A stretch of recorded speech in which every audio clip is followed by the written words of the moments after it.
मथुरा में आए। आज मैया देवकी ने स्वागत किया। बेटा इतने दिनों के बाद वापस आया है।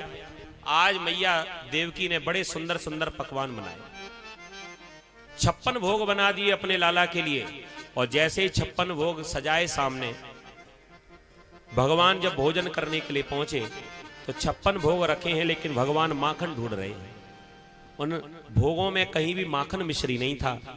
आज भगवान को अपनी मैया यशोदा की याद आ गई। वास्तव में आज अगर मेरी मैया यशोदा होती तो भले ही वो 56 भोग ना बना पाती, लेकिन मुझे वो माखन मिश्री जरूर खिलाती। भगवान ने एक दो बार कुछ जो भोजन बनाया था उसमें से कुछ चीजों को चखा भी, लेकिन भगवान को वो स्वाद नहीं आया जो मैया यशोदा के हाथों में था। भगवान आधे ही भोजन में से खड़े हो गए, एकांत में जाकर रोने लगे, अपनी मैया को याद करने लगे, गोपियों को याद करने लगे, अपने ब्रज की याद करने लगे। सुखदेव जी महाराज वर्णन करते हैं, मैया देवकी को बड़ा दुख हुआ, बिना भोजन किए हुए चला गया। इतने में उद्धव जी महाराज का आगमन हुआ। परीक्षित जी ने पूछा, ये उद्धव कौन है? तो परिचय दे दिया। वृष्णिनाम प्रवरो मंत्री कृष्णस्य दहित सखा शिष्यो बृहस्पति साक्षात् उद्धवो बुद्धि सत्तम। वृष्ण वंश के प्रवर मंत्री हैं उद्धव जी, जिनका नाम है। बड़े ज्ञानी हैं, इन्होंने स्वर्ग में जाकर पढ़ाई की है। देवताओं के गुरु बृहस्पति जी इनके गुरु हैं, लेकिन कहीं ना कहीं इनको अपने ज्ञान का अभिमान था। पढ़े लिखे तो बहुत हैं, लेकिन ज्ञान का अभिमान आ जाए तो फिर सारी शिक्षा हमारी बेकार हो जाती है। उद्धव जी से कहा मैया देवकी ने, बेटा उद्धव, ये कृष्ण बिना भोजन किए चला गया। जब से गुरुकुल से लौट कर आया है तब से इसका मन यहां घर में नहीं लगता। जरा तुम जाकर पूछो कि इसे समस्या क्या है। उद्धव जी महाराज ने भगवान कृष्ण से जाकर पूछा, हे माधव, आप इस प्रकार उठकर क्यों चले आए? क्या दुख है तुम्हें, क्या कष्ट है तुम्हें, जरा हमें बताओ। भगवान ने अपने मन की बात बता दी। मित्र, ऊधो मोहि ब्रज बिसरत नाही, यही मेरा कष्ट है। हंस सुता को सुंदर कलरव और कुंजन की छाही, ऊधो मोहि ब्रज बिसरत नाही। मैं ब्रज की याद नहीं भूल पा रहा हूं, उन ब्रज की गोपियों की याद कर रहा हूं, मैं अपनी मैया यशोदा की याद कर रहा हूं। भगवान ने तो अपने मन की बात बताई, लेकिन उद्धव जी महाराज हंसने लगे। अरे माधव, ये संसारियों की तरह तुमने रोना धोना शुरू जो कर दिया है, ये आपको शोभा नहीं देता, ये शोभा ईमान नहीं है। आपको मालूम है,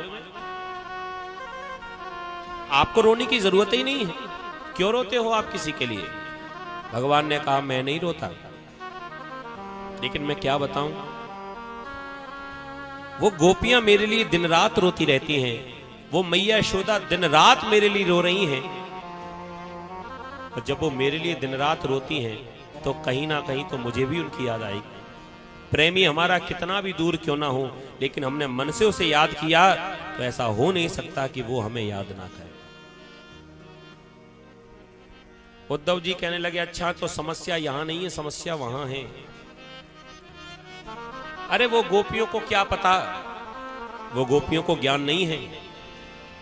संसार में जितने भी जो रिश्ते नाते हैं ना, ये सब दिखावे के हैं। स्वार्थ लाग करे सब प्रीति, सुर नर मुनि सबकी यही रीति। संसार में सब स्वार्थ के प्रेमी हैं। उन गोपियों को हमारे जैसा गुरु नहीं मिला होगा, अगर एक बार कोई उन्हें ज्ञान दे दे कि संसार में वास्तव में कोई प्रेम करने वाला है ही नहीं, तो ये गोपियां कभी नहीं रोएंगी तुम्हारे लिए। भगवान समझ गए कि उद्धव जी तुम्हें तो अपने ज्ञान का अभिमान हो गया। अब जब तुम्हें बीमारी लगी ही गई है तो इसका इलाज भी होना चाहिए, उपचार भी होना चाहिए। तो आज भगवान ने धीरे से ही बातों में उद्धव जी से कहा, तो उद्धव जी आपसे बढ़िया ज्ञानी कहां मिलेगा, एक बार आप ही जाओ ना वृंदावन में, ब्रज में जाकर उन गोपियों को थोड़ा सा ज्ञान सिखा, क्योंकि वो गोपियां केवल प्रेम ही जानती हैं, उन्हें ज्ञान की बातें आज तक उन्होंने कभी किसी से सुनी नहीं है। कहा माधव ने उद्धव से वृंदावन जरा जाना, वहां की गोपियों को ज्ञान का कुछ तत्व समझाना। विरह की वेदना में वो सदा बेचैन रहती हैं, तड़प के आहें भर भर के रो रो के कहती हैं, क्या प्रेम जगत में सार है और कुछ सार नहीं।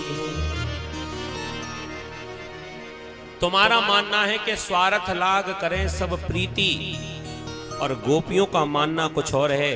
वो गोपियां कहती हैं कि राम ही केवल प्रेम प्यारा, वो तो प्रेम की ही वशीभूत हैं, प्रेम के अलावा वो कुछ नहीं जानती हैं। एक बार चले जाओ। उद्धव जी महाराज को अपने ज्ञान का अभिमान था। श्री सुखदेव जी महाराज वर्णन करते हैं, भगवान ने ऐसी लीला की कि महाराज उद्धव जी का जो ज्ञान था वो ज्ञान भी जो अभिमान था ज्ञान का, वो अभिमान चूर चूर हो गया। रथ में बैठकर जाने लगे। भगवान ने अपना मोर मुकुट दे दिया, अपना पीताम्बर दे दिया, अपनी बांसुरी दे दी। उद्धव जी ने कहा ये क्यों? कह दिया जब तक ये आपके हाथ में नहीं होगी तब तक गोपियां तुम्हारी बात सुनेंगी ही नहीं। कम से कम उनको ये विश्वास तो दिलाना पड़ेगा कि तुम वास्तव में कृष्ण के मित्र हो के नहीं। मेरी बांसुरी को गोपियां अच्छी तरह पहचानती हैं, मेरे मोर मुकुट को गोपियां अच्छी तरह जानती हैं, मेरे पीताम्बर को गोपियां अच्छे से पहचानती हैं।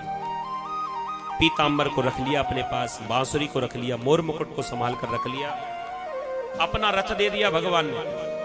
रथ में बैठकर जैसे ही ब्रज की भूमि में प्रवेश करने लगे तो जहां पर सीमा समाप्त हो रही थी मथुरा की, वहीं ब्रज के शुरुआत में ही एक कांटेदार वृक्ष लगा हुआ था।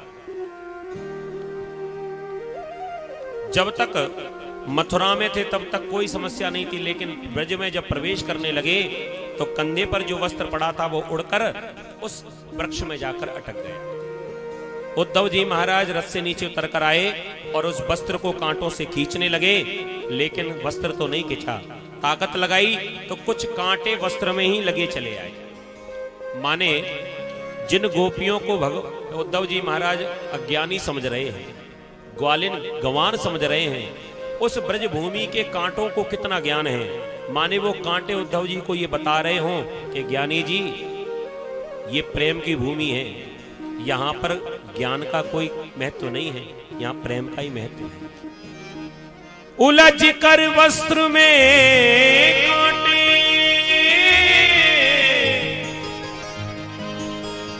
लगे उद्धव को समझाने,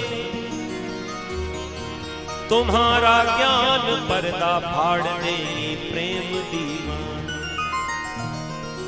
यहां पर अभिमान लेकर मत जाना, यहां पर ज्ञान लेकर मत जाना। लेकिन उद्धव जी महाराज कांटों का इशारा नहीं समझे और आज सीधे ब्रज में प्रवेश कर गए।